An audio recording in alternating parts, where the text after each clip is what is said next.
Let's podcast alongside Joe Giglio. I'm Joe Ovies inside Eford Studios in downtown Raleigh, thanks to Empire Properties and thanks to Copiers Plus. Check them out online at copiers-plus.com. Print management, document management, get everything you need to the cloud. They'll do a much better job of customer service than I will.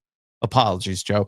You had sent me a text document to print on the Kyocera that is in the home office, and I forgot to bring it into the studio today. Yeah, you have some time. That needs to be sent to our government overlords on the 15th. That's how our quarterly taxes work. Okay. 36912. I will bring always it back on the 15th. I will bring it back to the studio later today. Yes. See, I have the envelope. I have the check made, but you have to include the coupon because if you just randomly send the government money, they'll be like, cool. Well, what does that go towards? Speaking of giving the government money, let me tell you the amount of money I've given to the state this week just to get a driver's license because I am a dumbass. But that'll be a story for the OG mailbag. That sounds like an OG mailbag special because some people were asking about my DMV experiences this week. We'll cover that in the mailbag. But no, folks, it's Wednesday in the summer, which means it's time for us to reinvent the format. No one's ever thought of this ever. It is time to give you a brief history of Triangle Good. Triangle Good, your team is really triangle good. Not bad or great, just triangle good. Pack wheels and Duke are triangle good. They're triangle good.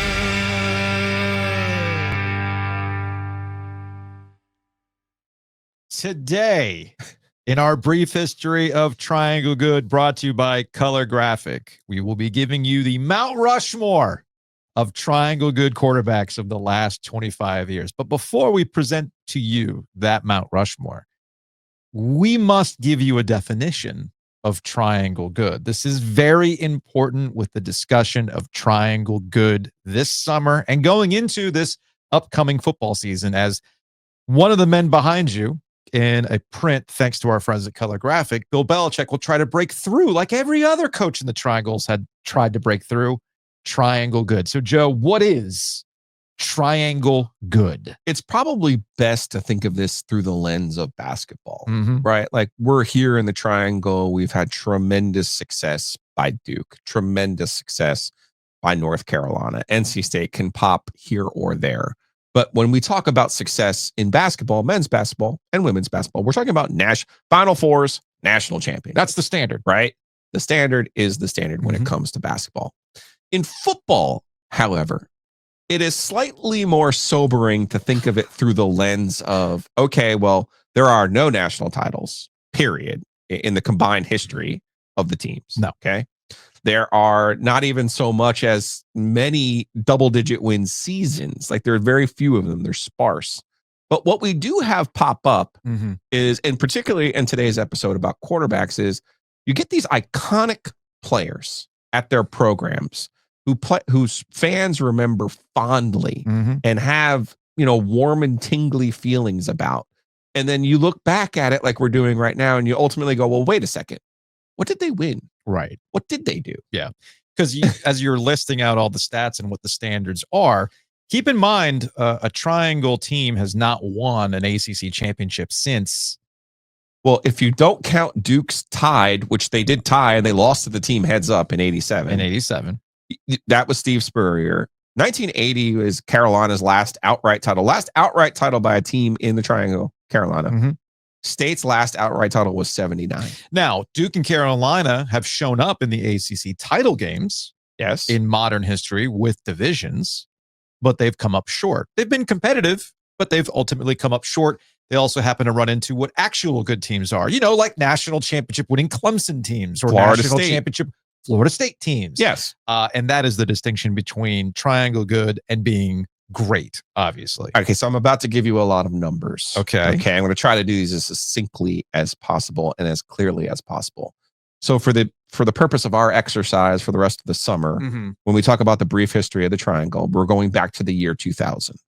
Okay, so for football, that means we've had 25 seasons. Okay, now if you multiply that by 3, that means 75 seasons between Duke, State, and Carolina. I'm going to put you on the spot here.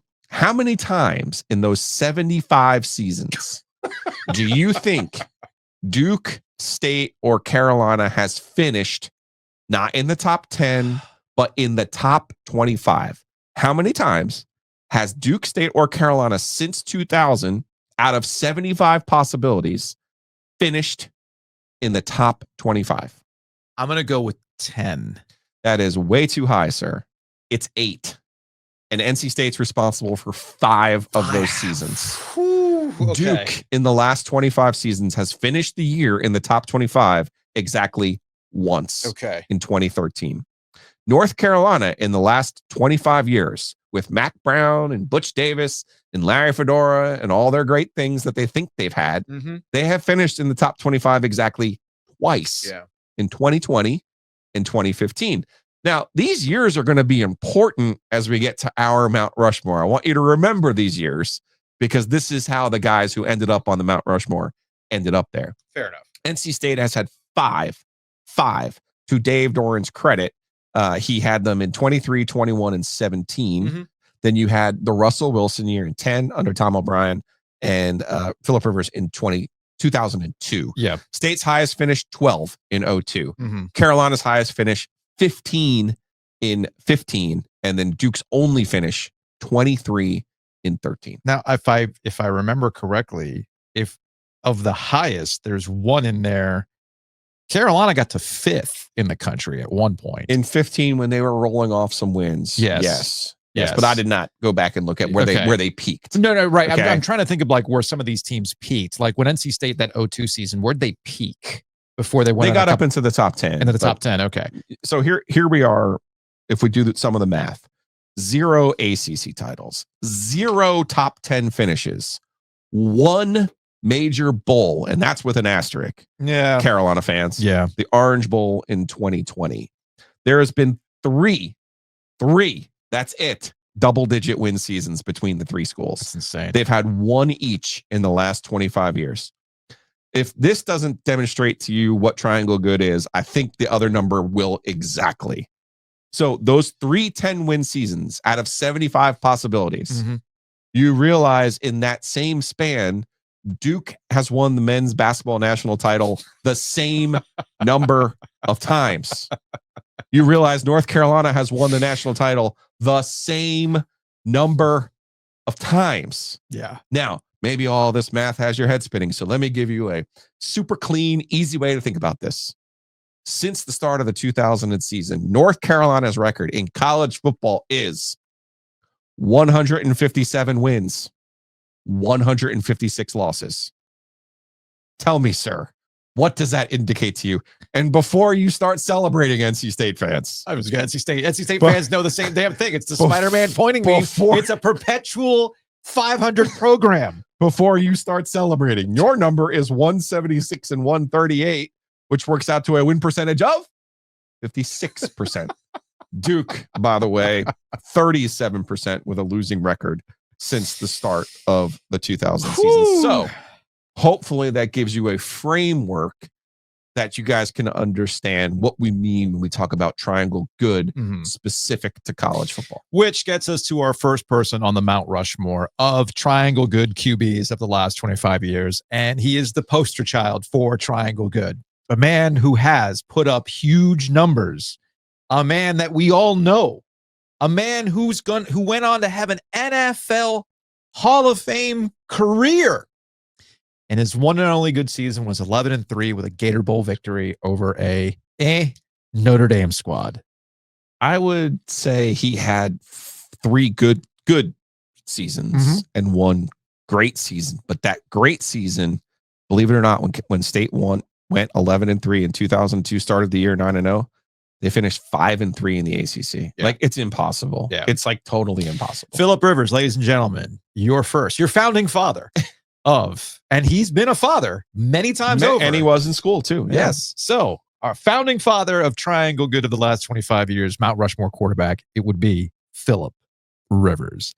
Phillip Rivers, 17-15 in ACC play. NC State went in 4 years of an NFL Hall of Fame quarterback starting for them. you look at everybody, you ask anybody. I was actually talking to Michael Felder about this because he remembers watching Philip when he was a Ute before he went on to go play at North Carolina. He will sit here and wax poetic. He was a dude, and he absolutely was a dude. He went through multiple offensive coordinators, did not disrupt him. He overcame Chuck Amato as a head coach, did not disrupt him, okay? And he had every tool available to him as a quarterback. And obviously he goes on to have an illustrious NFL career, at least stats-wise. Never won a Super Bowl, never made it to a Super Bowl, but also kind of ties in with his overall career at NC State.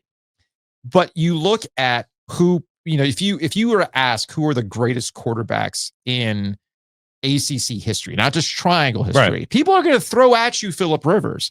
But much like the NFL, you start getting into what did you accomplish? And that's when you start getting into the differences, the line of demarcation between, say, a Deshaun Watson. Whatever you think of Deshaun Watson today, Deshaun Watson at Clemson was very much that dude who also backed it up with two national championship appearances. One of them was a win. Yeah. And one of them was a win. Was Phillip Rivers a Heisman candidate? I guess, but his record was going to keep him out of that situation. Deshaun Watson, people would make the argument he should have won a Heisman when it was all said and done. The other thing, too, you have to ask yourself this question, and I get the eras are different because you didn't have the college football playoff at that time. Would an 11-3 NC State squad make it into the discussion for the college football playoff, even in today's environment? So they would have finished the expanded field. Yeah, they would have finished that year 10-3 going into the playoff. Yeah. No, they did not make the ACC championship game that year, which was some kind of magic trick that they pulled. Yeah. Couldn't beat Maryland. They could not beat Maryland. Phillip Rivers ended his career at NC State 0 on Maryland. I know. That man does not want to see Old Bay anywhere near his table. So Phillip had a 7-1 combined record against the Triangle, 3-1 against Carolina, 4-0 against Duke. As previously established, those were some bad Duke teams. Yeah. Would they have been a playoff contender that year? The little dirty secret of 2002, the only season in the history of NC State football where they won double digits. They beat 2 1AA opponents that year. This might come up again.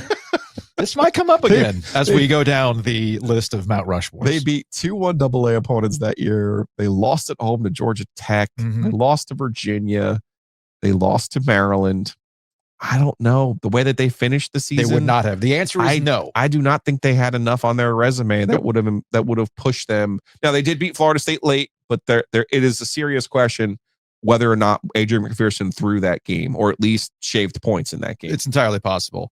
All that being said, without Phillip Rivers, NC State's not on the map. Without Phillip Rivers, Chuck Amato doesn't get his Sopranos opening on ABC. Without Phillip Rivers, and hold on a second, I'm going to pause it right now because I have to go get it. All right, I have unpaused the podcast so I could bring this to you on the YouTube. Who can forget Phillip Rivers' laser vision on the ABC broadcast? Nobody before at NC State could bring this to you. That is why he is on the Mount Rushmore of Triangle Good quarterbacks of the last 25 years. Next on our... One thing I would say about the criteria, you could definitely say about Phillip. NC State won football games, no matter whether they could reach the pinnacle or not. The number of games that they won were a direct result of Phillip Rivers. Agree.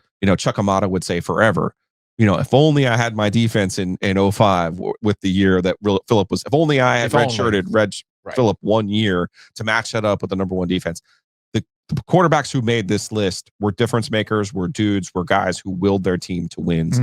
And I think that's why you see the Triangles actually had probably, Joe, I'd say a dozen pretty good quarterbacks, really good quarterbacks by most standards. Yeah. But to get to this Final Four, you had to be the reason. You had to be the guy. Which gets us to Mount Rushmore position number 2 from North Carolina, Sam Howell. Ooh, the drum roll. I like that. Dramatic effect. Sam Howell on this list.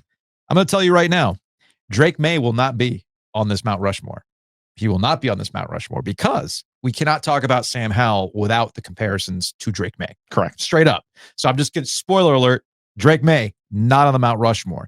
And the reason why he's getting knocked off that Mount Rushmore is because Sam Howell, even though he did play one extra year, you talk about willing teams to victory, being just the dude who was dragging you Sam Howell, I think, underrated his final season. The record sucked, but if you watched Sam Howell that season, that man took a beating. And the only reason why North Carolina was in those games was because Sam Howell was the gamer that season. Now, you go the previous season, put up good numbers. They had a good year. I think they peaked at number 5, if I remember correctly, in that season, the previous season. That would be the 21 season, right? The 2020 season was their best year. That was the pandemic year. Yes. They went 8-3 and managed to find their way to backdoor their way into the Orange Bowl. But that was a really good offense. You had the 2 receivers who made the NFL. You had the 2 running backs who made the NFL. Mm-hmm. But that next year, they enter the year at number 10 in the country. And I'm with you. That's actually his most impressive year, because you lose both running backs. You lose both receivers. The season starts with disaster with this loss at Virginia Tech as the number 10 team in the country. Your whole year is basically one big washout. And here he is. I remember that game against State He put up numbers where he should have just sat out, and instead he's out there bowling people over. Mm-hmm. You know, the knock on Sam was his teammates didn't love him. His teammate, he wasn't this endeared leader. He wasn't this, you know, there was some stuff with COVID. There was some stuff with whatever it was at the time. You know, whatever had happened. He showed up on that last night. That was the Emeka Emezi game where State pulls out a miracle. Mm-hmm. But he was fantastic that night. And again, getting back to our points about remember those seasons, remember those 8 seasons. One of Carolina's 2 was 2020. They finished that year in one of the great mind tricks of all time. They ended that year at number 18 after a blowout loss to Texas A&M in the Orange Bowl. But Sam Howell, 3-0 against Duke, 2-1 against State.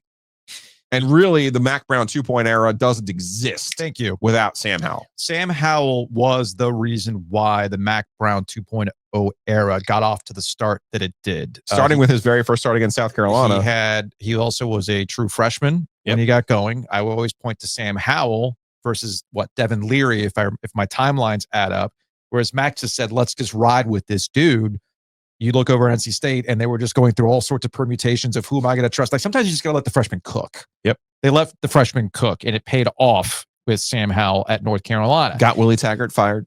And you just hit on something that matters too, okay? The record against NC State and why Drake May gets bumped off this list.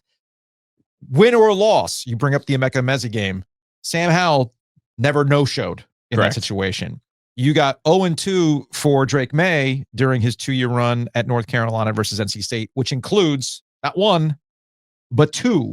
No, especially in this is your last go at it game at NC State, which was a no-show. Complete no-show. The very famous game where you just said straight up, why are you bringing Mac Brown back after this? Why are you bringing him back? And here is the statistical breakdown between Sam Howell and Drake May. Again, you're going to have the statistical bump for Sam Howell because he played an extra season. So that's 37 games versus 26 games.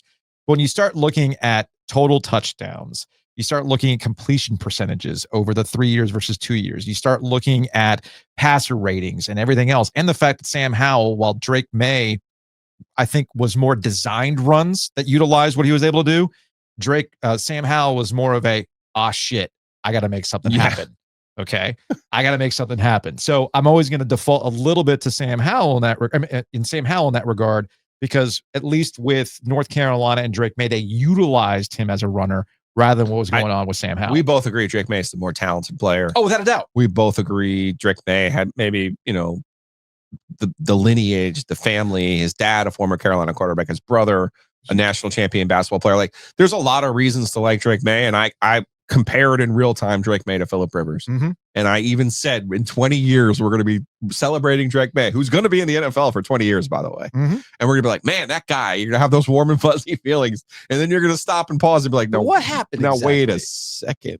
What happened to them? What exactly happened here? So, Sam Howell, your second guy on the Mount Rushmore of Triangle Good, which gets us to number 3.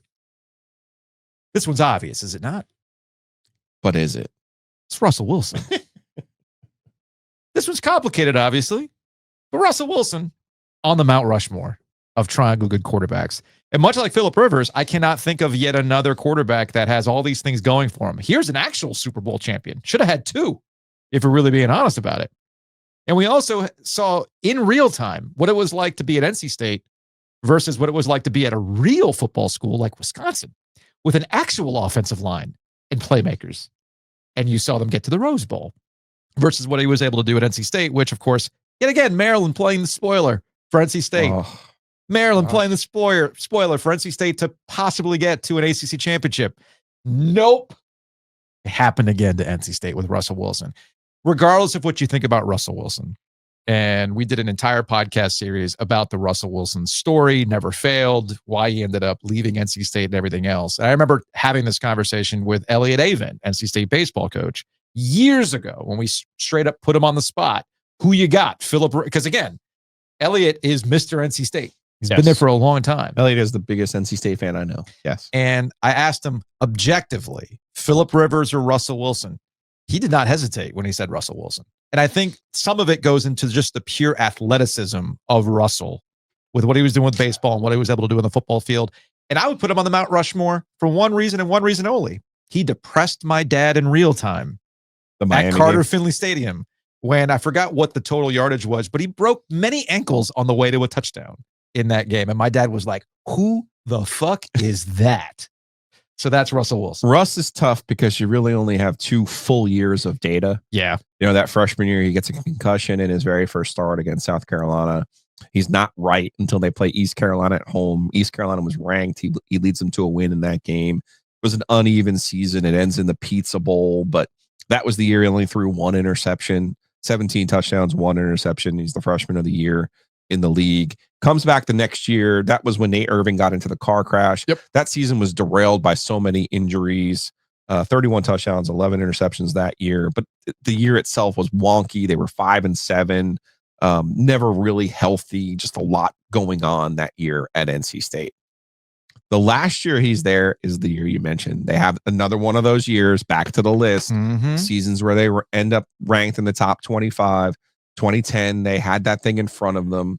They beat Florida State, which was a big win to help them potentially get to the ACC title game.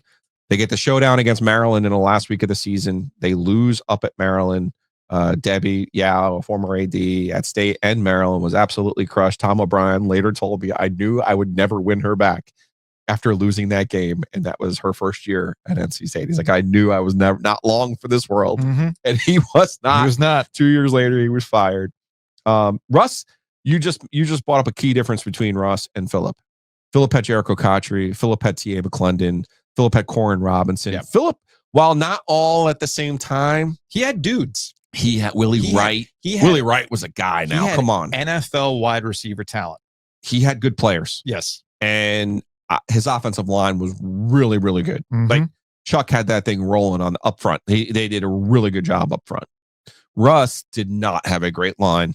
Russ had no running back help, which was uncharacteristic for Tom O'Brien. Tom O'Brien was coming from Boston College, and everyone's like, "Oh, they're gonna have this great line." Nope. No. And then they didn't have a great line. He had no running back help whatsoever, and his receivers were more known for dropping wide open passes than they were for actually catching the ball. So on that front, and obviously Russ was a better athlete, runner, all those things. Yeah. I'll say this too about Russ. When you think back at his time at NC State, again, taking the exit out of it, taking all the other stuff out of it, he went 3-0 against Carolina. He goes 1-1 against Duke, by the way. 3-0 against Carolina. The first win was a blowout at Keenan, 41-17 or 41-10, whatever the final was in that game. The second win was that depressed year in 2009 where they weren't good, and it was the full John Blake All-Stars who showed up at Carter Finley Stadium for the regular season finale in 2009. State had a losing record. State had nothing to play for. State had Russell Wilson and a pocket full of dust. Okay. They beat an NFL team, the full NFL Carolina team that day. And Russ was just about perfect in the second half of that football game. Yeah. To the point where if we called up Deontay Williams right now, he could still tell you the coverage they were in. He could still tell you the mistakes that they made. Why would you want to do that to Deontay? He could still tell you all of the problems that happened that day at Carter Finley Stadium. That is individually, that's the best game I've ever saw in person a quarterback play. Yeah. He was perfect that day, like with the odds all the way against him. And then finally the game in 10 is the 2-yard Hail Mary. 2-yard Hail Mary. And that's all you have to say about the game in 10. So he's 3-0 against Carolina. Oh, I'm with you. I even said when we were building this up, are we really going to put Russ on there for 2 full years? Yes. But the answer is yes. The truth of the matter is the answer is yes. Well, and that gets us to our fourth one. We've got 2 state guys on this. We've got. So do you want to do the honorable mentions right now? Yeah, that's right. Because I know there are people who are going to be a little wonky. Where is Duke, Giglio? Where's you hate Duke so much? Oh my God! I think there's even going to be more conversation about Drake May too. One of the said about Drake May that I jotted down, and it's something that we really talked about in his final season, was North Carolina's record. This was a Mac Brown stat that carried over, but a good chunk of those games were with Drake May at quarterback. How were you as a favorite?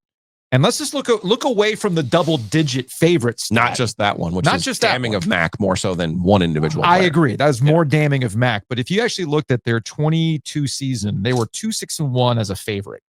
2-6-1 as a favorite, wild. Which is kind of wild. They were much better in 23, but the problem with 23 is that you end up looking at when they lost as a favorite, those were those double-digit ones.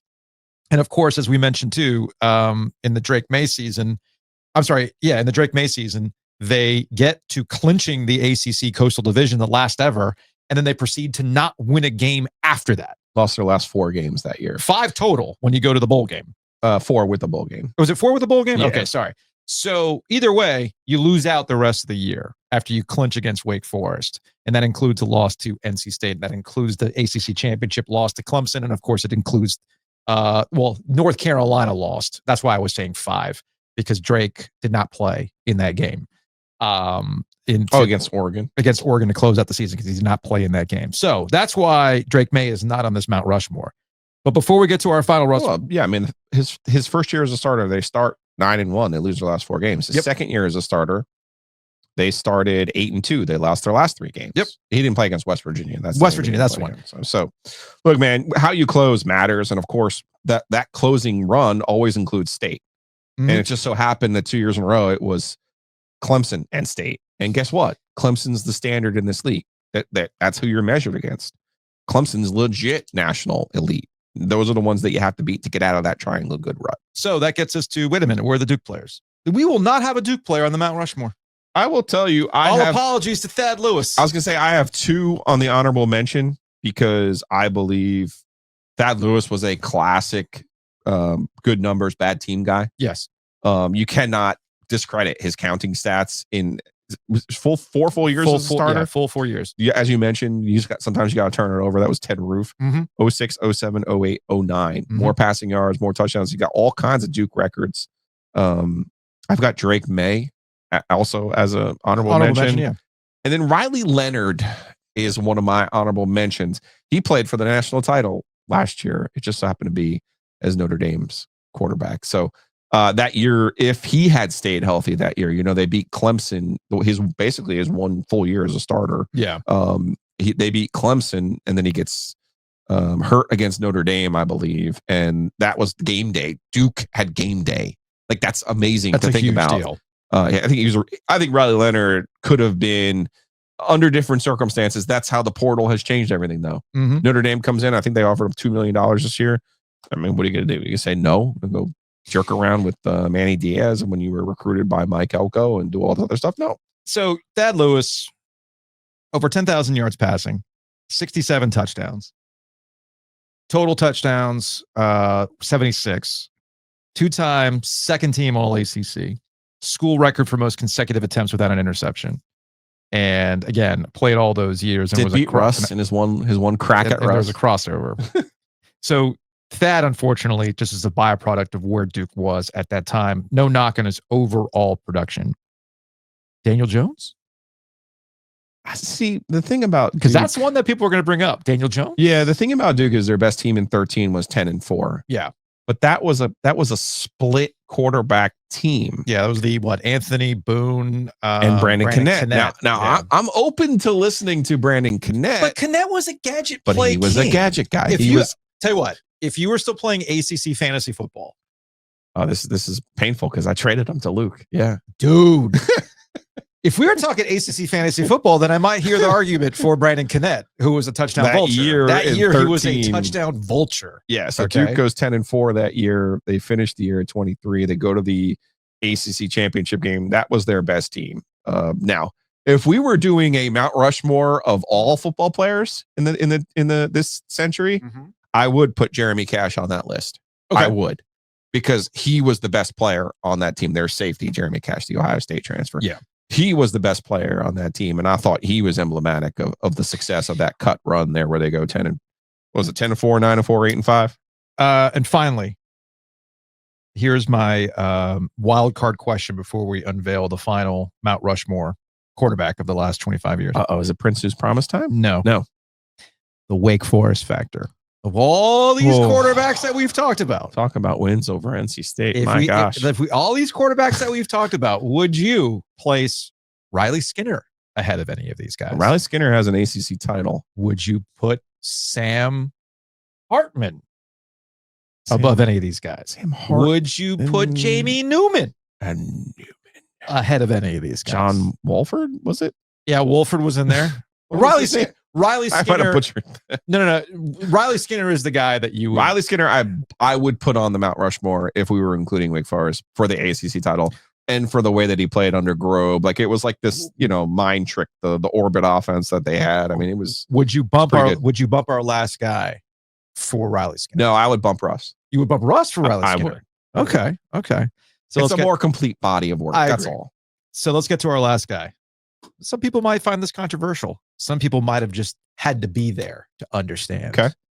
Marquise Williams, our final quarterback on the Mount Rushmore of Triangle Good.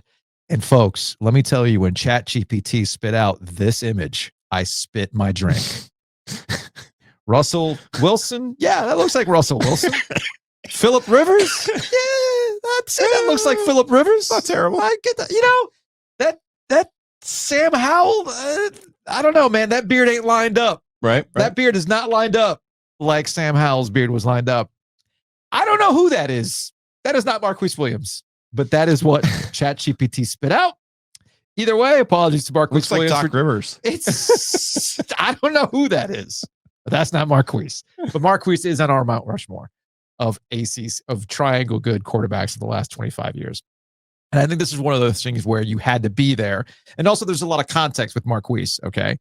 He was never really tabbed as the starter. He comes in and takes over for an injured Bryn Renner. I believe his breakout was against Old Dominion. Mm-hmm. I believe he still holds the stat for the most production in a game in a win over Duke in 2015, which was an insane game between those two. And he also he leads North Carolina to a Larry Fedora-led Coastal Division championship where they ultimately lost to Clemson in a closer game than the final score might indicate.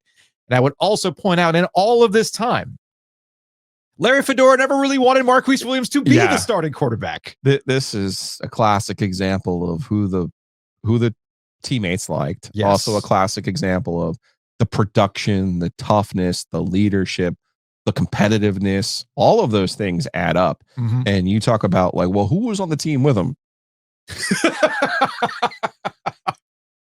Like, that man was so good and such a gamer, he threw the upside down U at Miami.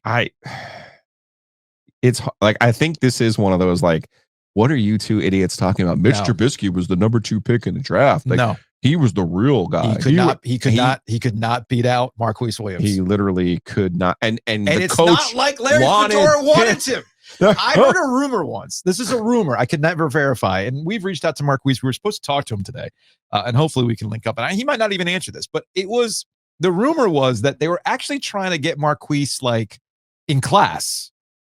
Like, oh, no, sorry, you weren't showing up, so we have to take you off the field, because they were that badly trying to get Mitch on. That was a rumor. And they couldn't get him off because of the way he was playing. Because he was playing. Yeah. He was a baller. And again, that was a time in which Carolina, also, they, unlike the Drake May season, where they lost a bunch of games on their way to getting to the ACC championship game, they went 11-1. They lost the game against South Carolina to start the season, if I remember the schedule off the top of my head. Correct. And then they ran through the rest of their schedule. Now, much like this gets into they won 11 straight games after losing a game against South Carolina in Charlotte. That was which everybody loses. In part was big. Marquise played poorly in that game. He did. And again, people are going crazy. Like, oh, you're going to do this, that, and the other with Marquise. He comes in and they just ran off a bunch of wins in a row. And you might look at it and be like, so what? Look, man, they beat Duke like a drum, 66-31. They beat Miami 59-21. Yep. Game you're talking about. VT was always a thorn in their side. They beat them 30-27. Mm-hmm. And then they beat State in a game in Raleigh that is the most misleading final score of all time. Yes. Because it was 28-7 in the first quarter. Yeah. That game was over. It was 45-34. That's famously the game that Miles Dorn was on his recruiting trip. And Torrin is at State at the time. And TD brings Miles over. He was there on an official visit for State. It's 28-7 in the first quarter. And Miles, of course, their dad, Torrin, played defensive back at Carolina. And Miles looked at TD and was like, really? No. You think I'm going to go here? It's 28-7. And Torrin was redshirting that year. And I just remember I saw him. He was warming up at one end into practice. I go, hey, man, what happened with your brother? And I love TD. He goes, don't. He gave me the Paul Maurice. He's like, hey, man, I fucking tried. I did all I could. Don't start he goes, with me. Don't even give it to me. Don't even start. He goes, don't even start. I brought him. I can't make him drink the water. He's like, it was 28-7 in the first quarter. What are you going to do? What in the world am I supposed to do with that? The reason why I want to put Marquise as we wrap this up, of these quarterbacks, Marquise might be the most underrated, forgotten quarterback of the last 25 years. Yep. Who, if you watched him play, you remember. He put up memorable games. He was a must-watch player. And at the time, it was a breakthrough moment in the triangle to even get to the ACC championship game. Oh, remember, they were also in the conversation that year for the playoff. For the 14 playoff. Like, hey, they had to beat Clemson. They got screwed in that game. Like, Clemson was really, obviously really good. Yeah. There's an onside kick. People are going to get mad. People are going to get mad about that offside kick. That was a bad call. It was a bad call. Like, there is no replay that shows that they were offside. Now, and again, this also because the kicker can't be offside. You got to remember, again, I keep having to remind people about these kinds of things, in that you brought up NC State and the playoff and everything else. Ultimately, what was going to keep Carolina out of the college football playoff in that situation was because of the two division. The F. They had two one-way wins. They had two FCS opponents in that situation. Now, I remember David Hale doing the analytics on this at ESPN, saying, what's the real key difference between walloping these FCS teams versus a bad Big Ten team? Like, I think Illinois would be the primary comp at that time. So there was an argument to be made, but obviously the only way you're going to do it if you were Carolina is if you were going to beat Clemson, which they ended up not doing. They got really close to winning that football game. Also, note on the list there, for those who are wondering why Marquise, Carolina's done it twice. Finished the year in the top 25, 2020, 2015. They also did win the Coastal in both of those years. And 2015, the only double-digit win season in this whole run for Carolina. And Marquise, there was no doubt, was the reason they were winning those football games. Larry Fedora did a really good job of recruiting. They played fast. They played this, entertaining style. They did all this stuff, but none of that worked without the way that not only he was able to throw the football, but he ran hard. State broke his ribs in the game that he lost. He went 2-1 against State, but the one game he lost, they busted up his ribs. Still played, still went out there, 2-1 against Duke, 2-1 against State. I'm telling you, it's a foolproof. It's a bulletproof argument. Housekeeping is brought to you by Enovana. Check them out online at enovana.com. Green cleaning solutions. If you have mess inside your mansion or trash in your cabana, get it clean with Enovana. We've got the Sports Podcast Festival coming up. All this football talk might be getting you hyped up for the start of the college football season. Well, the best way to kick it off is to join us at the Sports Podcast Festival. Week 0 at the Rialto, August 23rd. Go to rialto.com right now. Through the month of June, we are doing a buy one, get one. So buy a ticket at full price. You'll get the second ticket for just $30. Use the promo code SPF25. Again, that's SPF25 at checkout. One ticket, full price, second ticket for $30. It's going to be us, Split Zone Duo. We'll have a lot of stuff to talk about as it relates to Bill Belichick. Maybe even Will Wade will show up. I don't know. We'll see. I've heard rumors. And of course, our friends at Home Field are going to have some fantastic merch there. We'll have access to things. It'll be a lot of fun. So again, go to rialto.com, use that promo code SPF25, full price, one ticket, $30 for the second ticket. Big thanks to our friends at Keller Williams Commercial. We've been talking a lot of ACC football. Every time we talk about the ACC, it's brought to you by our friends at Keller Williams Commercial. The Donnelly teams can help you out with your commercial real estate needs. TriangleNCCommercial.com or call them at 919-616-8681.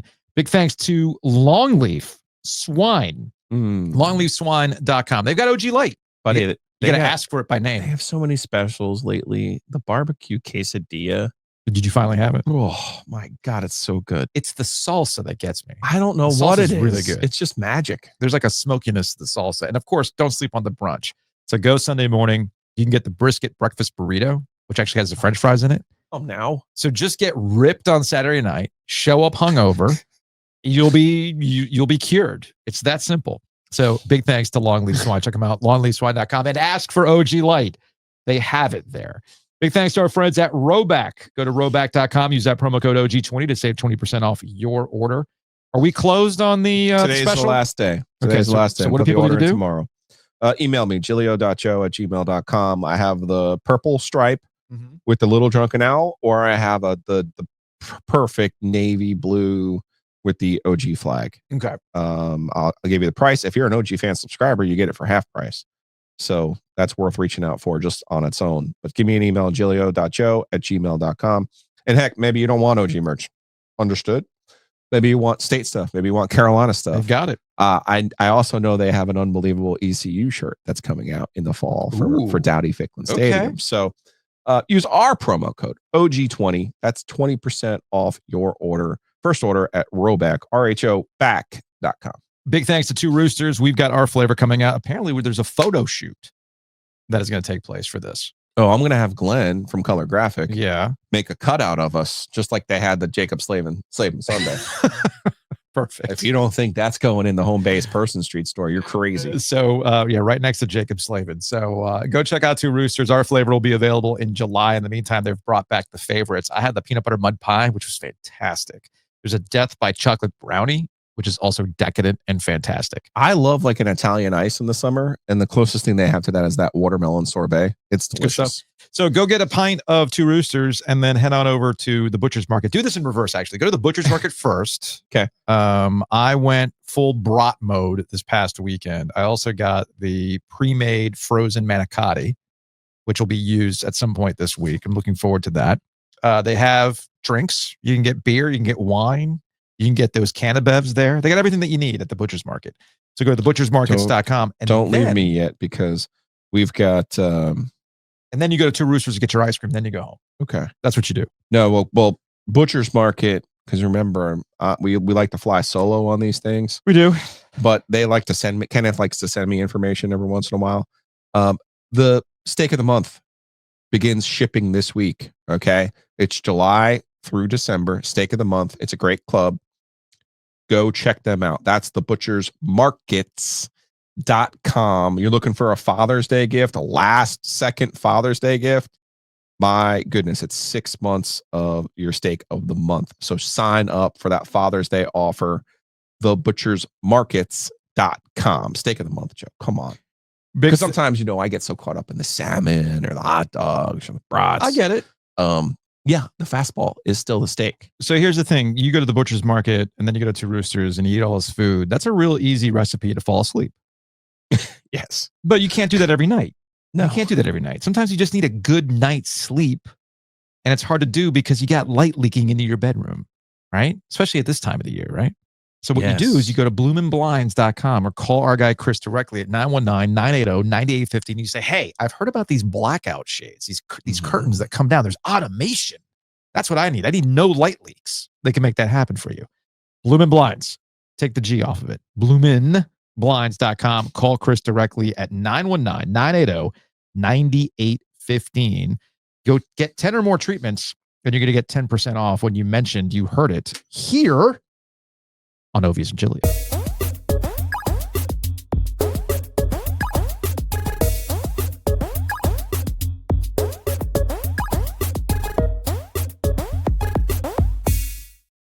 Now, before we say hi to our guy, Glenn, over at Color Graphics, it is now time to bring you the prince who was promised. The princes who were promised. You're asking, wait a minute. What is a prince that was promised? This is the quarterback recruit that was on their way to State, Carolina, or Duke, and you're going, baby, this train ain't stopping. We got the next hot shot. Oh, we're QBU. Until we're not. Now, the most famous example of princes who were promised, going back to our conversations about Mike Glennon, who could show up as an honorable mention, Russell Wilson. Who can forget this famous Gene Galen photo from 2008 with the throw god, Harrison Beck? And look, man, I know the throw god's still out there doing his thing. Just look him up on YouTube. You're going to see some insane videos. He's slightly problematic. Yeah. I believe at this point in the podcast, our friend Hayes Permar will be texting us about some of those problematic things that he got from the throw god. Oh dear. I did not know. Oh yeah. If I remember correctly. So if you're watching on YouTube, you see this very famous photo that has just look at Mike Glennon and Russell Wilson side by side. I mean, come on now. The yin and the yang. It really was the yin and the yang. Daniel Evans, who saved NC State, at one game. That was the Boston College game at Carter Finley Stadium. Yep. Broughton legend, Daniel Evans, like legacy kid. And then there's Harrison Beck. The thing that stands out about Harrison Beck is that I'm looking at this guy and I'm thinking to myself, is that me in an NC State football uniform? Because if you put that uniform on me when I was at NC State, that is what I would look like. But you know what he had that I didn't? A cannon. A cannon for an arm, man. A cannon. And that man did not give a shit. Did not give a shit. I'm throwing this ball. Yeah, there's a reason why he didn't necessarily pan out, right? Now, the three princes who were promised that stand out to me for NC State, Carolina, and Duke. My three are, for NC State, not the throw god Harrison Beck, and I had to just shout out to JC Zemble who reminded me about this. Marcus Stone was thought to be that dude. Yes. Because you got to remember the bridge QB after Phillip Rivers. Jay Davis, nobody ever thought Jay Davis was just going to keep that thing running. Jay was a backup quarterback who had developed with an opportunity to keep things going. He was fine. He was serviceable. And just nobody ever thought of Jay Davis as the next guy. And just like Phillip Rivers, his dad was a high school coach, came out of Florida, knew a lot of the guys, was a whole thing, was a enabler, a point guard. Yeah. But nobody was like circling Jay Davis like, oh my God, I can't wait. Marcus Stone was. He was. Not that good though. And they ends up converting over to, and look, man, all the props in the world. He tried to make it happen. Yeah, he did. He converted over to tight end. Hands of stone, Marcus Stone, as some people would call him back in the day. But the guy was in a position he was never supposed to be in. But he still tried. So Marcus Stone immediately comes to mind for NC State. Mike Paulus would be the obvious answer for Carolina. I texted Andrew Jones over at Tar Heel Illustrated saying, look, man, this is a no-brainer, right? Mike Paulus was the prince who was promised.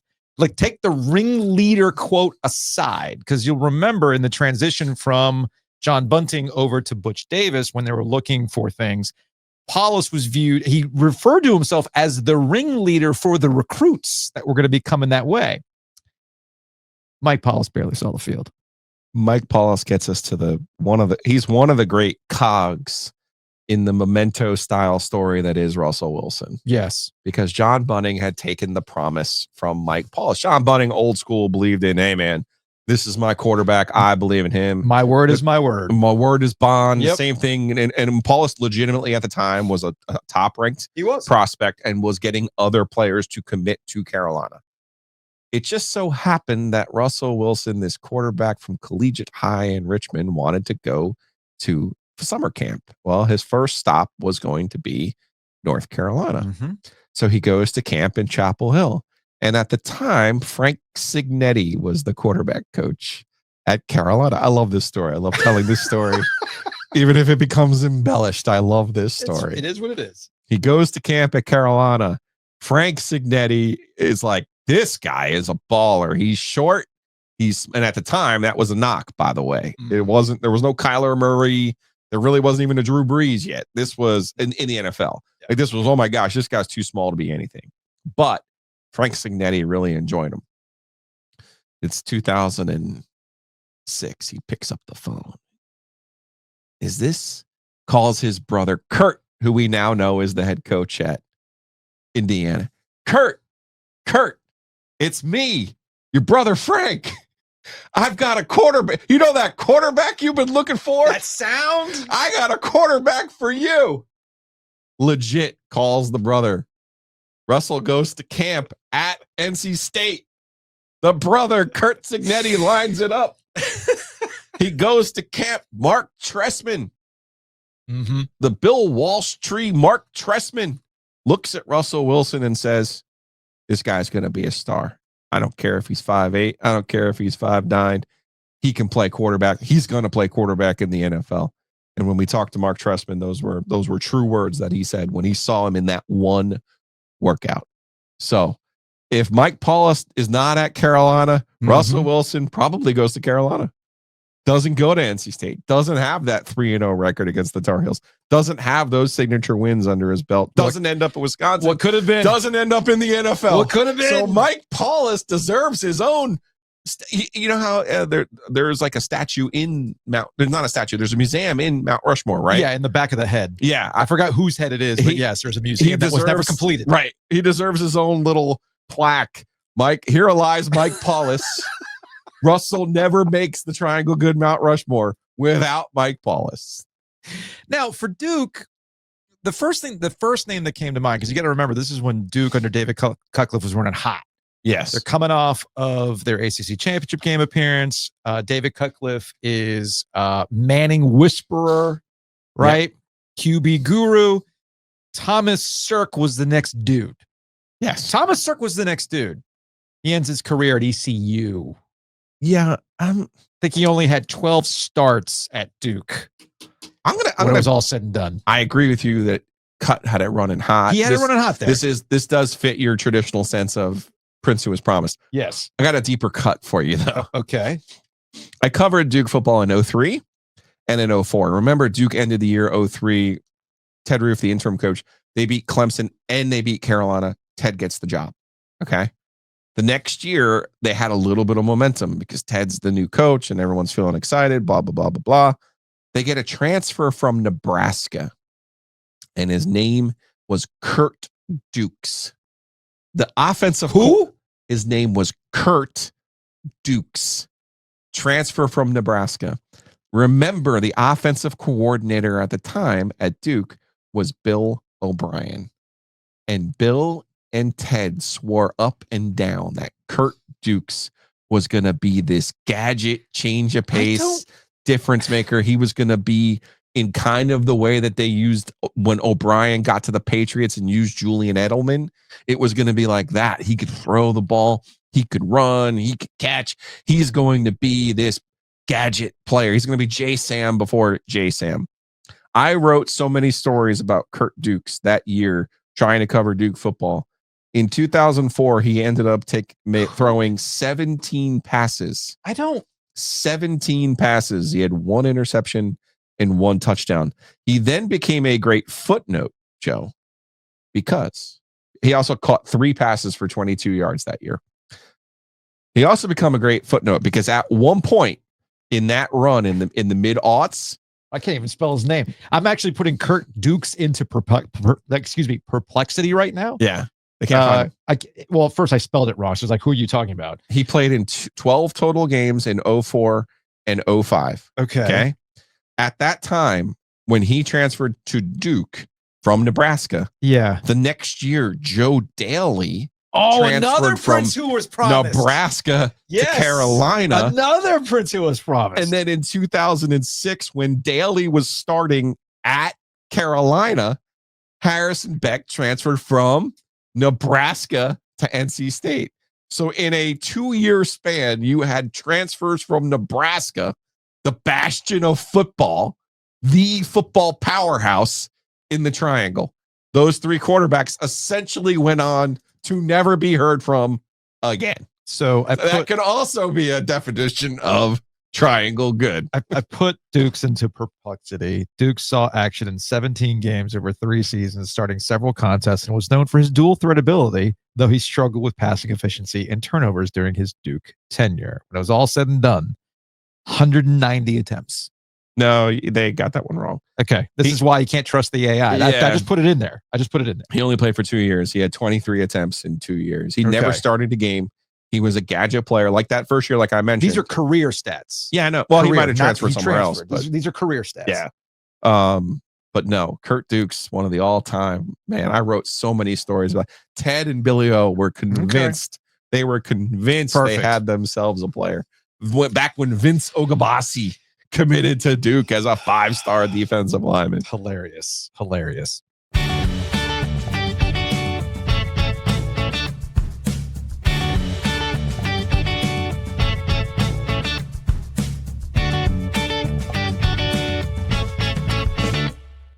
Joining us on the Heister Automotive Group microphone is Glenn from Color Graphic, who is bringing you a brief history of Triangle Good. Glenn, what up, man?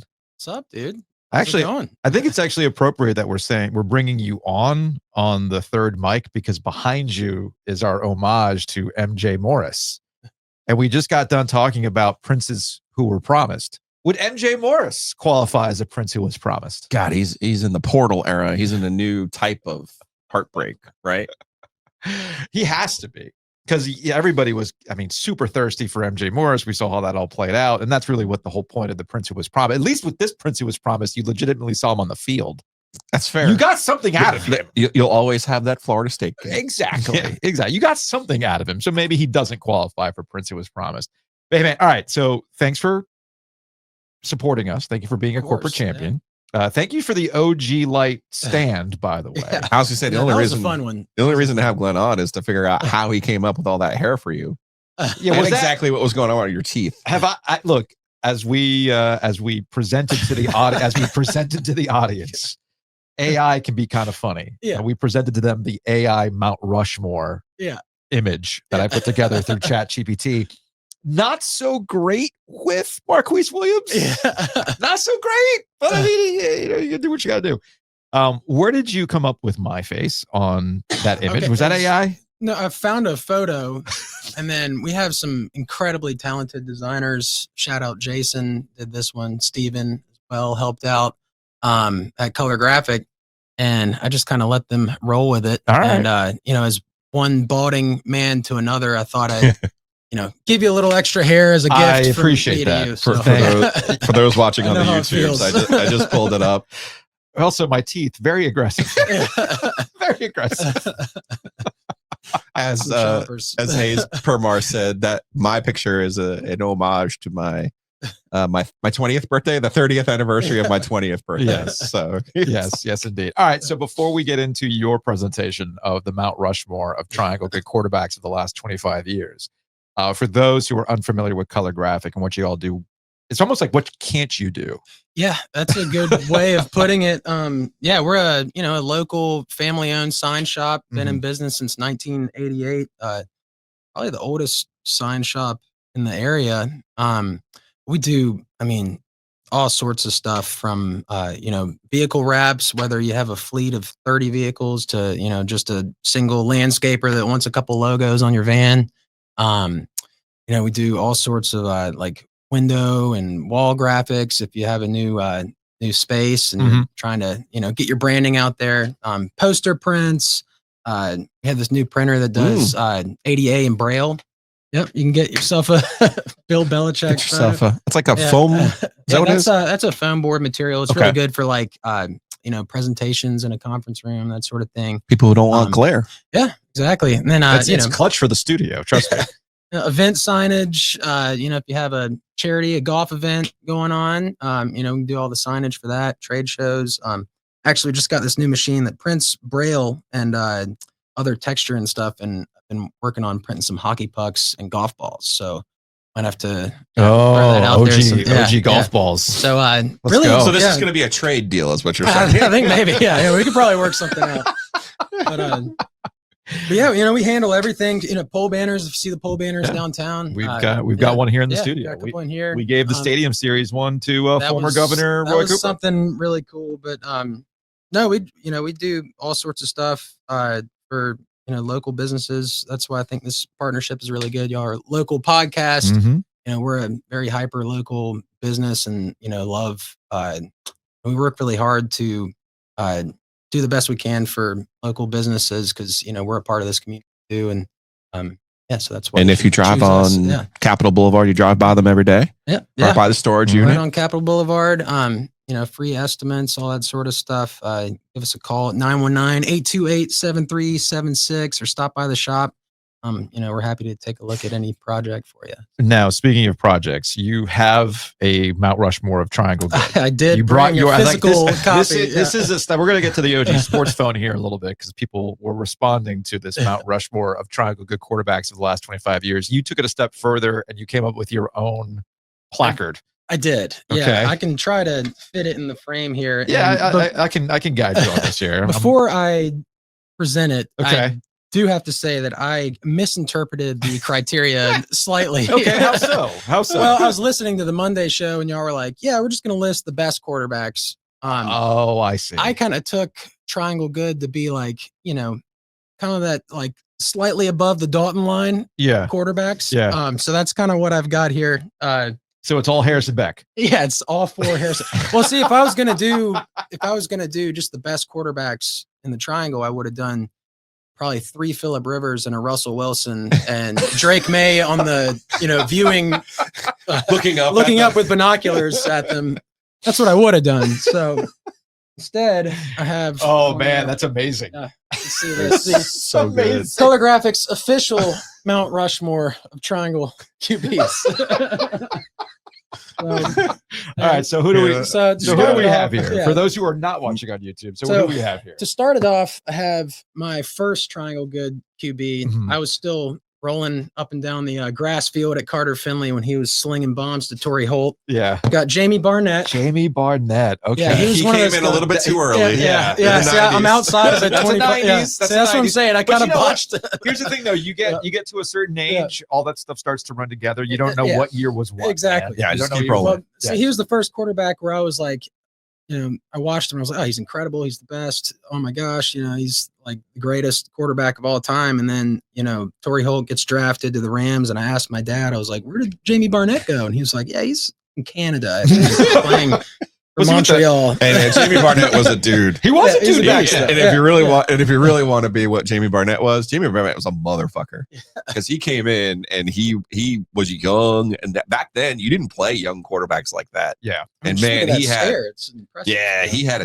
him and Torrey had some kind of connection, man. They did. Next on my list, we've got Thad the Impaler. Thad Lewis. Yeah. Poor Duke. Thad Lewis. Yeah. Look, man, he showed up in our conversation about like honorable mentions and whatnot.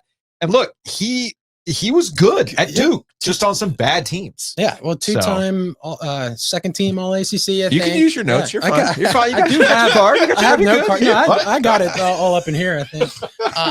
8-year career in the NFL. Never won more than 5 games, but won't put that on him No. necessarily, We're right now we're honoring him. Yeah, We're honoring him. Him. So no, he was great, I guess. No, he was Triangle Good. He was Triangle Triangle Good. Good. Very Yeah, he was definition of Triangle Triangle Good. Next, I have great value Phillip Rivers, TJ Yates.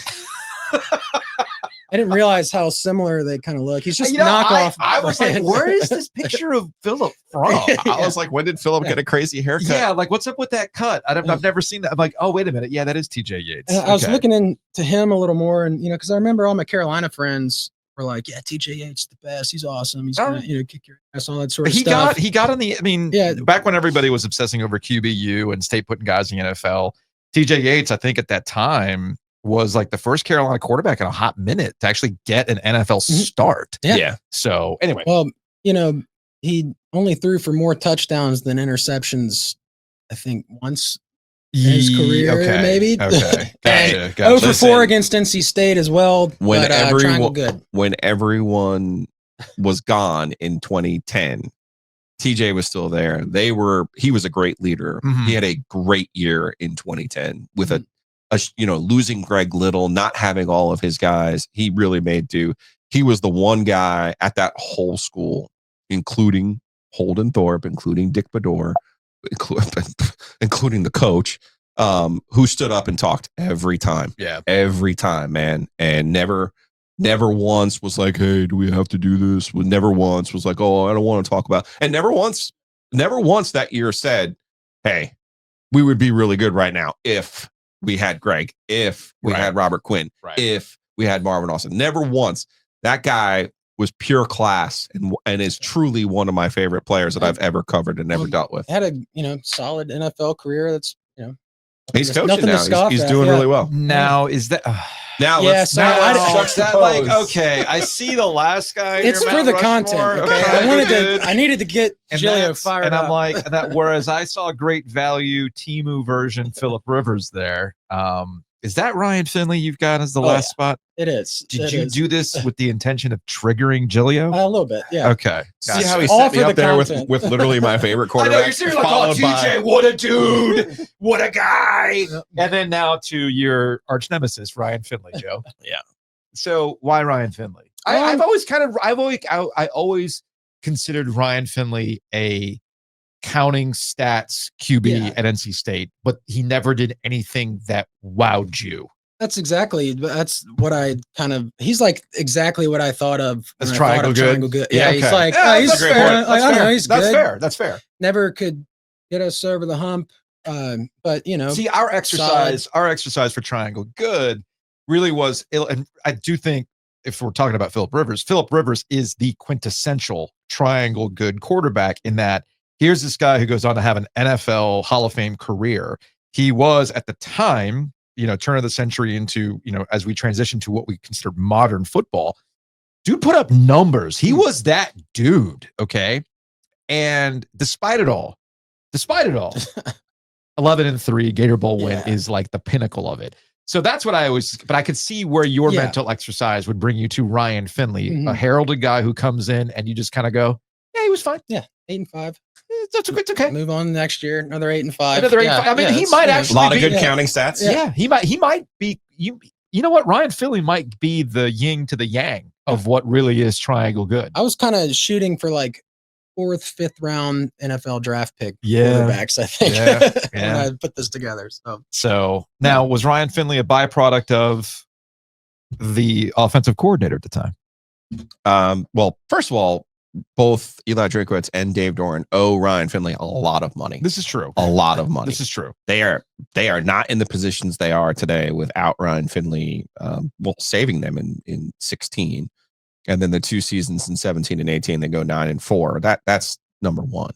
No, but Ryan played on a team that was Dave's best team was 17. Yeah, that's an NFL team. That's the year most people get caught up in. Oh, Kyle Bambard missed a kick. Man, that's heartbreak. That's your reaction. That team was 6-6. Yeah. You know what I mean? Yeah. The next year when they get home and they have Clemson at home and Ray McLeod returns the punt, and then Dave in his infinite wisdom with his defensive substitutions decides, let's give the starting defensive line, who all made the NFL, by the way, a series off. And ETN busts a freaking 78-yard run, and you're like, well, where was Bradley Chubb? Oh, not on the field. Not on the field. Where was Kentavious? Not on the field. Oh, and it's like, what the fuck are you doing? And then they lose. This is my real issue with Ryan Finley, other than his poor bedside manner. They had a procedural penalty on the drive on a 4th down conversion. Excuse me. The place that's the loudest I ever heard that building. Night. It was by that time it was night. And Stephon Louis made an unbelievable catch, made a great play. Place is going crazy. Whistle, flag, procedural. The lineup was wrong. They had the guy, he was lined up, covered. And it's like, wait a second, that's on the quarterback. You can't snap the ball. Okay. When the receiver's in the slot, somebody has to take a step back. And I remember, because I talked to the center, and I said, who's that on? I said, because this wasn't a scramble situation. They weren't like doing all this stuff. That's you get to the line, you check everything, you make sure everything's right. He was Johnny Genius. He was Mr. IQ. He was Mr. Mensa. And instead of that play, now you have 1st and goal at the 6. Now it's 4th and 20. And you throw up a prayer to the receiver for the Jacoby Myers, Mhm. and Clemson intercepts it. Clemson wins the game. Clemson that year was triangle good. That was the one year that they were triangle good. They won the ACC with the quarterback. Remember the one quarterback who got benched for Lawrence eventually and had to leave? Oh, that was Bryant, maybe. yeah, Kelly Bryant. Kelly Bryant. Yeah. So that to me is the true failure of Ryan Finley. That game, that season, I think they ultimately had 15 guys from that roster either get drafted or play in the NFL. I think it's 16 if you count the punter. Like unbelievable. Yeah, you should. Gotta count the punter. You absolutely should. So to me, that was that's on the all-time list of losses, not the Bambar. Bambar would have been a great story. You beat number one. You finally beat Clemson, this, that, and the other. And you missed a kick. But you were 6-6. That's the year you win the ACC that year. Mm. You win your first ACC title since 1979 that year. And that's a recurring theme of Triangle Good. You got these dudes who go on to the NFL. Yeah. You got these dudes that are they're supposed to be the guys, and the best they could do in the case of Carolina is at least you showed up in ACC championship games. Something Mhm. State cannot say. State cannot say, even though they've had plenty of opportunities to do so over the course of several quarterbacks. Hey, man, well, appreciate you jumping on board and sponsoring us for a brief history of Triangle Good. There's only so many companies that would be like, I get it. I get what they're trying to do here. Yes. Yes. Well, I will say Color Graphic, I would like to say we're better than Triangle. No, you're Good. great. Oh, you're great. Triangle Great, which is a great thing. Yes. So Look at all the products. They're all great. You're great by any standard. Yes, it's all good stuff. Well, All right, we We're appreciate you excited. jumping on, and folks will be seeing more of you here on the podcast as we do this during Wednesdays in the summer. Should be a lot of fun. I am actually researching some. We had a listener suggest Mount Rushmore of quotes, Yes. triangle quotes. I am.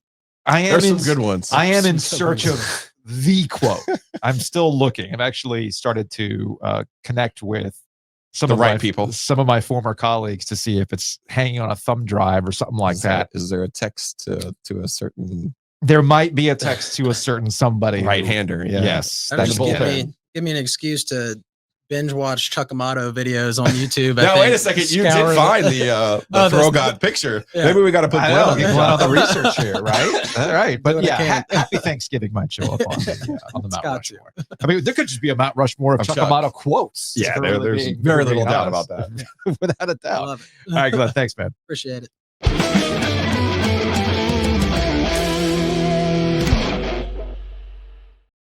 Big thanks to Miller Lending. Check them out online, millerlending.com/theog. That's our landing page. You go there, you start that process, you start that conversation about your home, your equity, what they can do with the interest rates, whether it's consolidating your debt, working on some sort of remodel project, anything that you would need to use the equity in your home. And the most important thing about Miller Lending, which again, go to millerlending.com/theog, is that it gives you flexibility. If the rates change, your situation changes, you can refinance again with no closing cost in mind. There's no math that needs to math over the course of 8 years to make it work because you decided to pay closing costs. Don't do that. Don't mess with that. Use the flexibility and really the honesty of Miller Lending. Call them directly at 919-447-3377 and tell them we sent you. Raleigh Wine Shop gift basket can be yours when you take that thing to close. Speaking of taking it to close, you can make that happen at Whitaker and Hamer. Check them out, wh.lawyer. They can handle simple tasks like that. They can help with your small business or any other legal needs with offices all across the state. So go to wh.lawyer. Speaking of our friends at Whitaker and Hamer, their spot, Shady's in downtown Garner, has OG Light. We will be tapping a keg of OG Light In July, we'll be there live for it. very excited about that. So go to wh.lawyer. We're sitting here talking about homes. You get to refinance. Maybe you're looking to buy a home. Well, guess who can help you out on that? Hometown Realty. We got Garner covered, folks. But they got offices all across the triangle. And given where we are in the triangle in terms of competitiveness with the inventory, you want somebody who's going to work with you to buy and sell with confidence. myhtr.com is the website. They're going to help you out. And you've got your home. We've been talking about saving money with Miller Lending. Well, you can also continue to save money with your home and auto with our friends at State Farm. Maybe you have a question about a 17-year-old needing to get his road test and how the insurance works for that. Guess who's going to help you out? Matt Davis over at State Farm. Maybe you screwed up in the process of transferring or getting the insurance going. Guess who's going to resolve those issues for you? Mm-hmm. State Farm, Matt Davis. Call them. 919-779-8277. I might be speaking from experience. InsureGarner.com is the website. Matt Davis is going to help you out. He is a real one. We're talking about your house. You want to make sure that the back of your house is not bothering you with mosquitoes.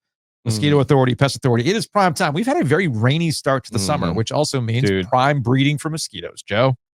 My wife bought one of those storage boxes from Costco that you're supposed to put like outdoor patio furniture, cushions and stuff in. Mm-hmm. You could have filmed me yesterday trying to put that together because you have to be like outside and where it's big enough and all the other things. I was getting chewed up alive by the mosquitoes. And I'm like, you know what? A, I need to spray myself. B, I need to call Hayes Lancaster and his crew at Mosquito Authority because I need to get rid of these suckers. Life is about balance, and we're about to go into food balance. Double balance. Shout out to everybody who's gone to Simply Crepes after last week's live show. Oh my gosh. Folks have been once again finding out that when it comes to our food corporate champions, we do not miss. We do not mess around. And folks have been enjoying the decadence of Simply Crepes. Great family, great spot, really friendly, low-key vibe, and the food is fantastic. So go to Simply Crepes, location in Lafayette Village, and the new location off of Oberlin Road near the Village District. So you'll never guess what I got on Monday. Did you get the beignets? No. The hash browns. Oh, that's right. Oh my God. I didn't realize like when they're on their own, it's its own thing. They're like flash fried. Oh, crazy. Now, so look, good. I'm being honest here. Having a bunch of beignets, having that French toast that we had. Rumchata French toast. Like, look, this is not choices are being made. Yeah, it's delicious, man. And this is where you have to find balance. So you go to Simply Crepes for a Sunday brunch. You have a fantastic time. But on Monday, you're back to the greens. You go to Happy and Hale. You get a little roughage. Go to Happy and Hale. Let's take a break. Let's take a hockey break. Brought to you by Happy and Hale. Download the app today. Use that promo code OG25 throughout the summer. They've got their spot in Smoky Hollow as well. $10 bowls. You can't beat that. And a dog park. Pickleball, too. Can't beat that. I'm going to pickle tomorrow morning, just so you know. Okay. We'll have see fun. What kind of shape I'm in by the time we start. You have fun with it. I'm not doing that. Go to Happy and Hale. Download the app. Use our promo code OG25.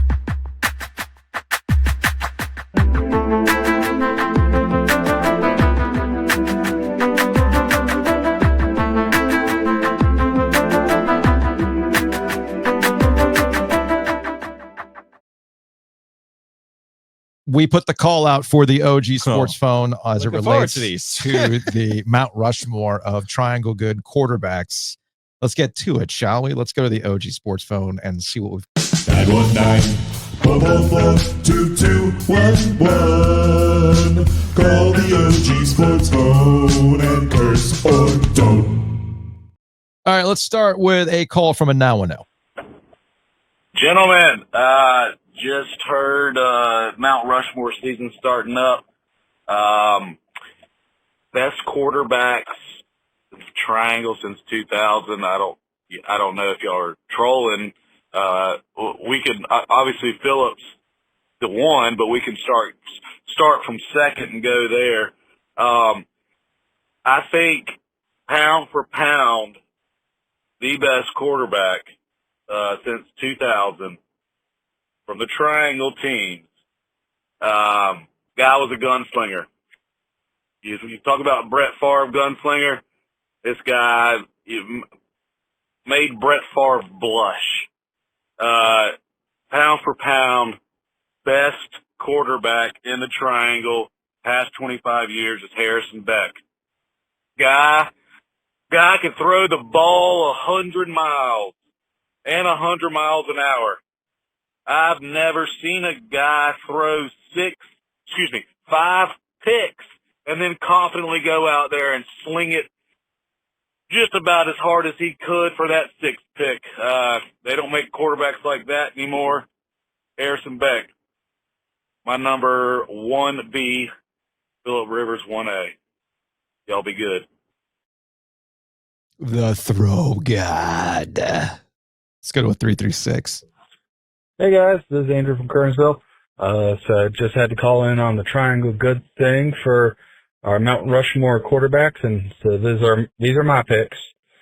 So from Duke, I can only think of Thad Lewis. That's the only person I can think of. I realize there might have been some other guys, Daniel Jones, whatever. Thad Lewis was the best of the good quarterbacks at Duke. I got TJ Yates from Carolina next. He holds a lot of UNC records.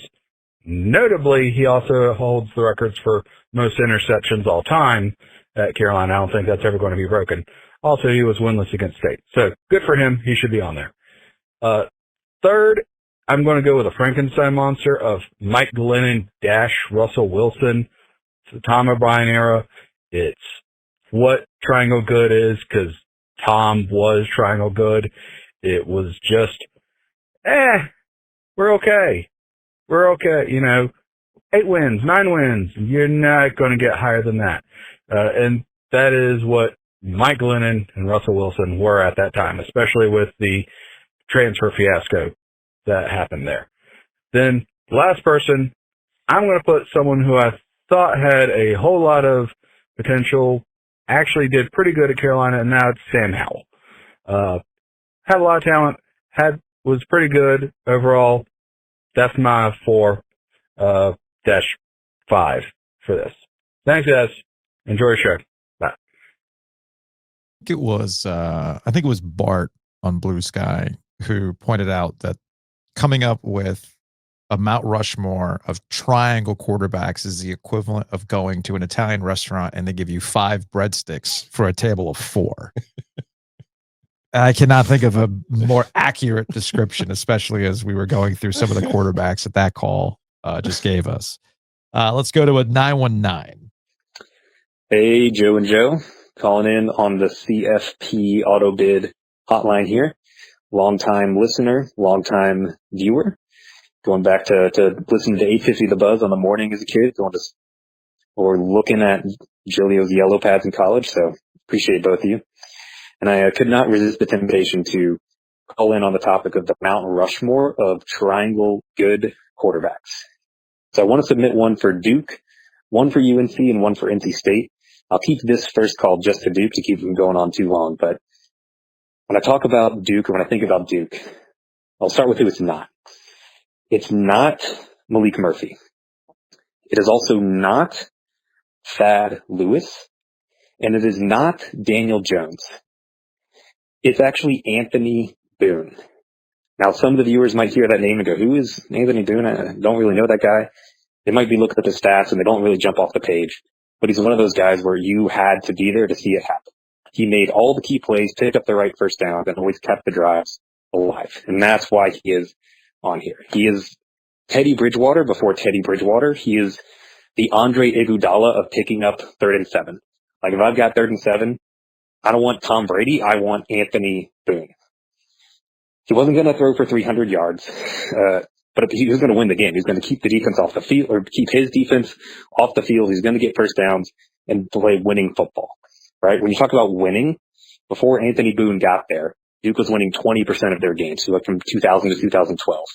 While Anthony Boone was starting there, they won 70% of their games. And ever since he's left, they've won half the games, like 63 and 60 or something like that. So if you talk about the golden age of Duke football, which is not really that gold, but if someone from Mount Rushmore if someone from Duke is going to make the Mount Rushmore, it's got to be Anthony Boone. It's not, and especially if we're talking about triangle good, not like, okay, I got the Giants to pay me $160 million. Good. Like triangle good, it's got to be Anthony Boone for Duke. Thoughts? If Connect hadn't cut into what he did, I understand what he's trying to say. I get it. Because that 13 is really the only year we didn't recognize on this particular ranking. But they finished 13. They finished ranked. They won 10 games that year. But to your point, Connect was more of the more valuable player because he was the gadget red zone guy. Mm-hmm. And ultimately, that felt like a Friday Night Lights situation. The black player got you somewhere, then the white player got to cash in. Just call it what it is. Connect was Duke's Tim Tebow. Yeah. That's what he was. Yeah. In that, well, in their that leak Tebow season. Mhm. That's what that was. Yes. That was the one. I mean, obviously different levels here, but that's, Right. that's what that was. That's what Right. that was. All right, to a 919. Hey guys, Mount Rushmore of Triangle Good football got to be Anthony Boone. Guy was like 19-4, and if it wasn't for that damn Johnny football, got to put Anthony Boone on there. Again, another vote for Anthony Boone, and I get it, as we've been mentioning. That was a QB, a dual QB situation. Now, the one thing that we'll all agree on is a through line of triangle teams that had breakthrough seasons that end up coming up short in a bowl game. Yes. He brought up the Johnny football. That was the Johnny Manziel Texas A&M year. That ended up being a shootout between Duke and Texas A&M. If I remember correctly, Duke actually got out to an early lead, and then Manziel ended up leading a comeback into a shootout situation. But again, that's a through line with all triangle good. In that, your great seasons wound up being just short. And breakthrough big bowl wins ended up being losses. Because if I remember correctly, Wake Forest Grove team, they lost in the Orange Bowl. They did. So Duke goes 10-4, right? That year they win their division. They lost to Georgia Tech. They lost to Pitt. Then here's the list of teams they beat to run it out. Troy, Navy, Virginia Tech, State, Miami, Wake Forest, Carolina. Miami was 9-4 that year. Navy was 9-4 that year. Those were their two good wins. They play a war machine in Florida State. Mm-hmm. Arguably the greatest team in the history of ACC football.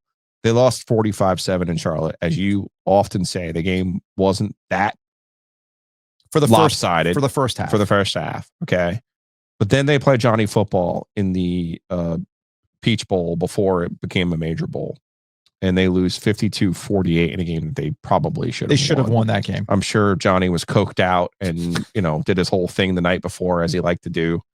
And somehow got a bump maybe at halftime and decided to really turn it on. What is this, ESPN's Playmakers? I mean, given he what we had know, a routine. We had a routine. He had a routine. He has explained the routine. He would go out on Thursday and Friday. We also have a routine at ACC kickoff.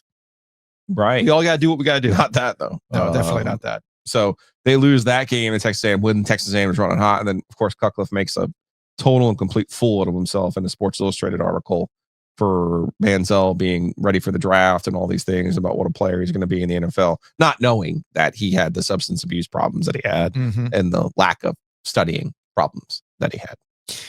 To a 910. Hey there, Joes.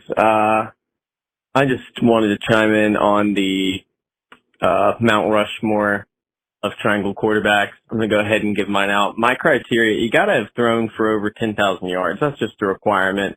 No ifs, ands, or buts about it. And that only really leaves you with 4 if we're talking about the triangle. The obvious GOAT, Phillip Rivers, 13K. He's at the top, pretty much untouched. Then you got over at UNC, Sam Howell. I'm sorry, Drake May only threw for 8,000 yards. I'm not putting him on my Mount Rushmore. Sorry, UNC fans. And then Duke, give me Thaddeus Lewis. Throwing Thad up there. I don't care that the team was bad. Put Thaddeus Lewis up there. And then the 4th spot, I mean, if you're going triangle, I guess you got to give it to Ryan Finley, 10.5K. But I just feel like y'all are playing scared. Y'all are playing scared by not including the Demon Deacons. Not including the Demon Deacons, we need Sam Hartman. Come on. Almost 13K. I mean, we're talking about someone who is probably better than anyone who isn't named Phillip Rivers.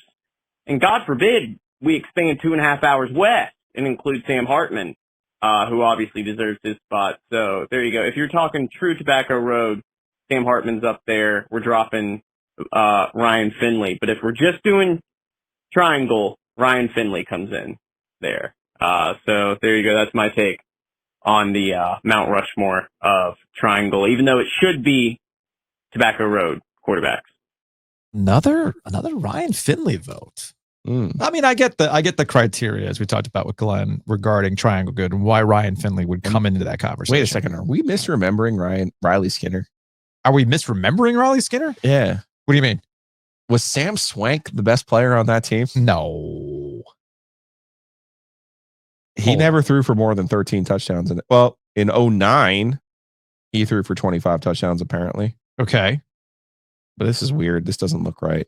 What's not looking right? The ESPN, how they have him. They have him in college at Maryland. Riley Skinner didn't go to Maryland. He never went to Maryland. What are you talking about? I'm just looking at his ESPN bio. Okay. I can't trust it. I mean, he was your ACC Rookie of the Year in 2006. That's the year they won the. Yeah. Okay, let's get a better, cleaner look at this here now. Okay. He somehow was there in 09, 6, 7, 8, 9. Okay. Yeah. His best year was 26 and 12. I don't know, man. Are we misremembering Riley Skinner? I think we are, because remember the year they won it. Sam Swank made 1,000 fucking field goals that year. That's right. That was the team that never turned the ball over. That's right. I had like a plus 80 turnover margin. Yeah. Blocked kicks. Had like a bunch of pick sixes. Yeah, I was going to say Riley Skinner only had 260 attempts in 9 2006. touchdowns, 9 5 touchdowns, picks, five. And I don't think he ran for that much that year either. No, he did not. He did not. He had no rushing You know touchdowns. what? You're probably right. I guess, you know what? Maybe if we did an all-time. Is it John Walford or is it? It might be Hartman. Gosh, I don't know. Because remember, Newman beat out Hartman. So it's kind of like, well. Yeah. Plus you had the pandemic year in there with Hartman.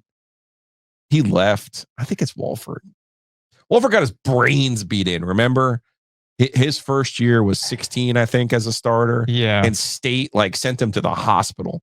No. And then he came back and 14, he was amazing. He played in 12 games. He started 12 games in 2014. He started in 10 games in 15, 11 games in 2016. So his best season was that 2017 season where they went 8-4. Yeah, but they had the worst offense in the history of ACC easily. in 15. Easily, yeah. And then they started to show a little bit of life in 16. And then 17, they beat State. He was amazing in that game against NC State. All right, let's go back to the sports phone. Another 910. Hey guys, this is Bradley from Lewington. I'm calling about the quarterback prop. I've got sort of I ain't gonna say it's unpopular, but it raises a little bit of eyebrows. My time at State was split between Russell Wilson and Mike Glennon, and I preferred if I had to pick a team. I know Russell can make things happen, but I was there when Mike come back on Maryland and when we beat Virginia. So if I had to pick 4 for State, I mean, Mike, Glennon, Russell Wilson, Phillip Rivers, and I think not Finley. What was the boy? Yeah, it was Finley. That would have been the 4 for State. And then Carolina, I guess it would have to be Trubisky, Howell, May, and I can't remember the other boy's name. The boy that was there from 2000, somewhere around 2011, 12, I can't remember. He was all right because he finally did beat State and broke that 5-in-a-row tie. But I kind of want to see I would like to hear y'all's take on. Would you rather in college, not pro career, because we know how that happened, but in college, would you rather have Glennon or Russell? Because Russell did have some questionable years. I was there, unfortunately, when he threw the interception in the end zone at ECU. And even though Mike Glennon stared his receivers down like they were Playboy money, he was still a good college quarterback, man. But I do appreciate the show, and I'm glad y'all doing this series. Oh man, I like the Playboy Bunny situation that Bradley threw out there. Now, I remember one of the key things I remember from Mike Glennon's sit down with us during the Never Failed podcast. And Mike was a trooper for that podcast series. I think the way that I had framed the editing when we closed it all down was Mike going over his statistical career at NC State versus Russell's. And basically, he's like, it's negligible when it's all said and done. So if you're watching on YouTube, I pulled it up, the NC State statistical comparison between Russell Wilson and Mike Glennon. 36 games started for Russ, 26 for Mike. But when you actually start looking at things like completion percentage and things like that, Mike beats him out. Passing yards, negligible given the start difference. Passing TDs, again, given the start difference, negligible, 76-62. Interceptions, again, negligible. With more starts, Russell threw less, but he also had that streak in the grand scheme of things. Passer rating, identical. And, you put the rushing yards out there. It is what it is. Rushing TDs. Obviously, Mike Glennon's not going to be the one who's rushing for it. I got what Mike's point was when you looked at it, when it was all said and done. And without any actual big, bowl, like breakthrough ACC titles or anything like that. Yeah. And when it's all said and done, kind of the same. Yeah. Mike had 2 better wins. True. I mean, there's no doubt about that. They beat Clemson as a ranked team in 11, his first year as a starter at Carter Finley, 37-13. That was a big win. And then, of course, they beat number 1 Florida State the next year in 2012 in the Jake Jams game. So those 2 wins are better than, those are 2 better wins actually than even Philip Rivers has, if we're being honest. For being honest, yes. Mike's problem was he just didn't run, and it was an era where quarterbacks run. Yes. And then you start getting used to seeing guys who can do both. So, whose career would you rather have, though, in the NFL? Well, Mike's or Russ. Russ got a Super Bowl plus the loss. But Mike made bank. Mike did well. Mike made bank. Set himself up. You always like the who would you rather for his life. Clearly, there's a Super Bowl. However, for the rest of his kids' lives, hey, as man, well. He's good. He's good. I know you take the Super Bowl every single freaking time. Even with his interception, you take Russ. Last one. Good afternoon, Matt and Fuquay calling regarding the Mount Rushmore of triangle quarterbacks over the last 25 years. This is an interesting question. I guess it starts with how do you interpret triangle good? I've always thought of it as being decent, like good for the triangle, not great by national standards, but quality. So, for comparison's sake, like for a football season, we're talking about a 7 to maybe a 9-win season, depending on how many cupcakes the team's playing. Triangle good, I would say, is at least 7 wins.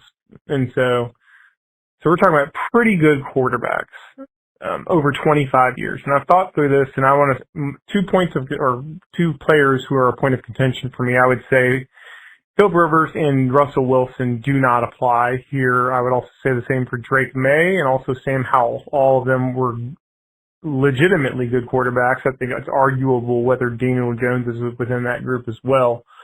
I don't think that those quarterbacks are triangle good. I think they're actually good. I don't think that would be fair to any of them. Glennon, maybe. Glennon might be in this group.